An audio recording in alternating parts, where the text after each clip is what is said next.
안녕하세요. 안녕하세요. 쿠오 테레비입니다. 테레비입니다. 오늘은 13월의 월급이라고 부르는 연말정산에 대해서 간략하게 살펴보려고 합니다.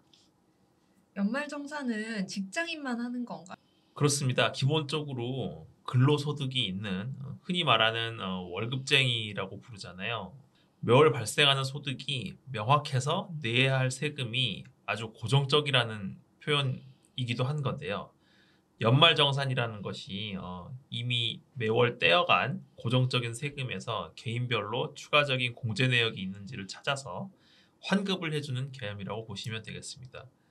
물론 이제 대부분의 월급쟁이들이 그 근로소득을 가지고 있는 분들이 연말정산의 대상이 되기도 하지만 이 외에 뭐 방문 판매원이라던가 뭐 이런 분들은 일정 소득 요건 달성하는 조건에서 연말정산을 하는 분들도 있고요. 그분들은 이제 사업소득이 있지만 연말정산이 이루어지는 부분들이고 종교인들에 대해서도 연말정산을 하도록 그렇게 하고 있습니다. 종교인들도 뭐 다 하는 건 아니고. 미리 떼어간 세금을 추후에 돌려받는 개념인 거죠. 네, 그렇습니다. 일단 회사에서 대부분의 회사들이 그렇긴 할 텐데 개개인의 사정을 모두 다 반영해가지고 이 사람은 매달 뭐 어느 정도의 세금을 떼는 게 적합하다라는 거를 알 수가 없잖아요. 현실적으로 그거를 전부 다 파악하기가 힘들죠.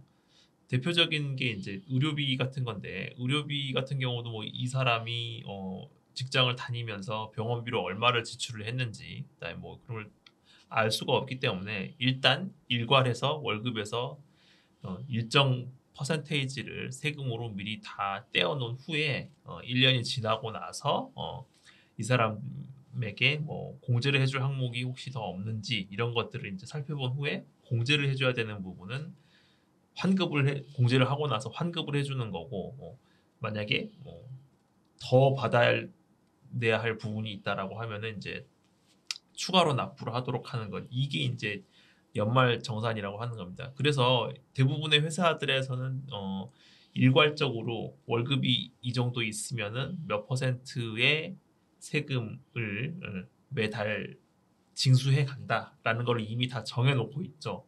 이거를 이제 회사에서 원천 징수한다고 부르는 겁니다. 네, 공제를 많이 받을수록 돌려받는 금액이 커지는 구조겠네요. 네, 그렇죠. 그러니까 우리 근로소득자 기준으로 말하면은 매달 받는 월급이 얼마인지가 고정적이잖아요. 매해 아니 매달 고정적이죠. 해마다 이제 임금 인상이 이루어지면은 뭐 이제 그 월급이 올라가는 구조고, 그다음에 성과상여가 만약에 연말에 나온다고 하면은 그 성과상여에 대한 부분만 뭐 이제 별도로 반영을 하는 거고요. 근데 이제 어쨌든 근로소득자들은 소득이 일정하게 고정돼 있어요. 그렇기 때문에 뭐 공제를 얼마를 받을 수 있느냐 이거에 따라서 이제 돌려받을 수 있는 금액이 생기느냐 더 커지느냐 혹은 추가로 납부를 해야 되느냐 이게 이제 결정이 된다는 거죠. 그렇기 때문에 공제를 받을 수 있는 게 어떤 건지를 살펴보고 관련된 서류나 뭐 준비해야 될 사항 등이 있으면은 그걸 확보해 놓는 게 중요하다고 할 수 있겠습니다. 그럼 연말정산 일정에 대해서 한번 알아보겠습니다. 연말정산 간소화 서비스는 1월 15일 아침 6시에 오픈된다고 하는데요. 15일부터 25일까지 10일 동안은 개인별로 홈택스 이용 시간이 30분으로 제한된다고 하니까 한번 접속되면 가능한 빠르게 자료를 다운받고 로그아웃 하는 게 좋겠습니다.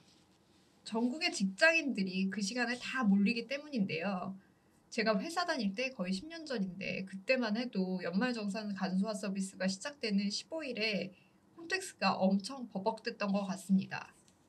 빨리 하시려면 궁금하시더라도 15일은 피해서 접속하시는 것이 정신건강에 좋았던 것 같네요.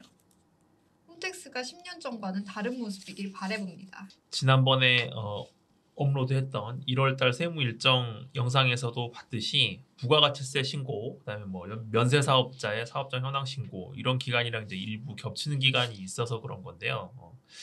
연말정산을 해야 하는 직장인도 있고, 그다음에 부가가치세 신고를 해야 하는 사업자분들도 있고, 이분들이 전부 다 같은 기간에 홈택스에 접속을 해야 하다 보니까 뭐 이게 과부하가 뭐 어느 정도 걸릴 수밖에 없는 상황인 거죠. 그래서 이런 상황을 좀 미연에 방지하고자 홈택스에서는 1월 17일 월요일하고 1월 20일 목요일에는 부가가치세 신고를 하기 위해서 사업자들이 대량으로 본인들의 그 조회 정보를 조회하는 거를 제한을 해놨다고 해요. 그러니까 이 기간을 노려서 근로소득자 분들은 전부 다 연말정산 간소화 자료를 본인에게 허용된 30분의 시간을 이용해서 다운을 받으면 될 것 같습니다. 네, 올해 특별히 변경되거나 주의해야 할 점이 있을까요?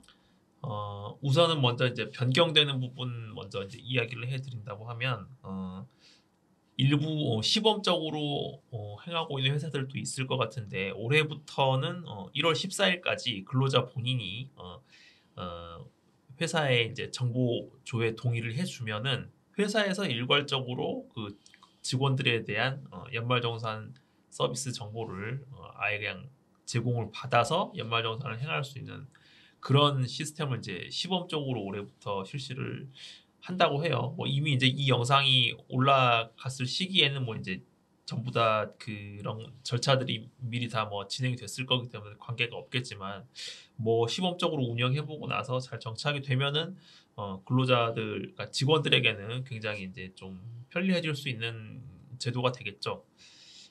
그 이외에 뭐 작년하고 똑같이 연말정산 간소화 서비스를 이제 개인별로 다운 받아가지고 회사에 제출을 하면 되는데 뭐 작년과 달라진 부분은 뭐가 있느냐 뭐 대표적으로 찾아본다면 신용카드 사용 금액에 대한 소득 공제가 조금 이제 확대가 됐어요. 그래서 뭐 쉽게 예를 들어서 2020년에 뭐 2천만 원을 신용카드로 사용을 했다. 근데 2021년에는 뭐 3,500만 원을 신용카드로 사용을 했다라고 했을 때 이 작년에 사용한 2020년에 사용한 신용카드 사용액의 5%를 초과해서 2021년에 신용카드 사용액이 증가했다면 그 초과분에 대해서는 10%를 추가로 공제를 해준다. 뭐 이런 개념으로 이제 확대가 됐다라고 생각하시면 될 것 같습니다. 신용카드를 그래서 뭐 사용한 금액에 대해서는 조금 더 사용한 금액에 대해서는 공제율을 조금 더 적용을 해줘서 산출을 한다. 뭐 해당되는 항목들은 전부 다 제출해가지고 뭐 어느 정도라도 공제를 받는 게 좋겠죠. 그리고 기부금도 세액공제가 되는 거죠? 네, 그렇습니다. 기부금도 이제 세액공제가 되는데 기부금이라는 거를 세액공제해주는 이유는 기부 문화를 좀 확산하고자 하는 의도가 있는 거예요. 주변에서 보시면 뭐 자산가들이라던가 소득이 굉장히 많으신 분들은 시시때때로 기부를 그 행하는 모습을 볼 수가 있을 거예요. 물론 이제 선한 의도로 기부를 이제 많은 금액을 하시는데 그에 비해서 좋은 일을 하고 있으니까 그러면은 그만큼의 인센티브도 주겠다라고 해서 기부를 하면은 그만큼 공제를 받는 금액도 더 늘어납니다. 그렇기 때문에 뭐 이런 식으로 기부 문화 확산을 위해서 기부금 세액 공제를 조금 더 활성화하고 이런 거는 굉장히 저는 좋은 제도라고 봐요. 그래서 올해 변경된 부분이 뭐냐면 1,000만 원 이하까지는 작년까지는 공제율이 15%였는데 올해 20%로 5%를 확대해 줬고요. 1,000만 원을 초과하는 부분에 대해서는 30% 공제율이었는데 35%로 공제율을 확대를 해 줬습니다.